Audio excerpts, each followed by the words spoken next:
Reaksi Agnes Mo saat disebut haters nenek-nenek gaya hip-hop. Siapa yang tak kenal dengan sosok Agnes Mo? Penyanyi multitalenta ini mendadak jadi bahan perbincangan karena aksinya menghadapi haters. Seorang haters memberikan komentar jahat ke Agnes Mo saat siaran langsung. Sedang asik siaran langsung, Agnes Mo langsung diserang oleh haters ini. Sang haters menyebut bahwa Agnes Mo sok berbahasa Inggris. Yang nonton orang Indo semua padahal, sok English, nenek-nenek gaya hip-hop, tulis sang haters. Agnes Mo pun langsung membaca username haters tersebut dan menyebut ingin mencari sosoknya.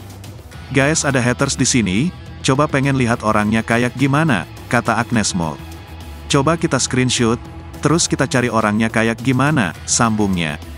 Telah mengantongi username sang haters, Agnes Mo menyebut akan segera menemukan sang haters.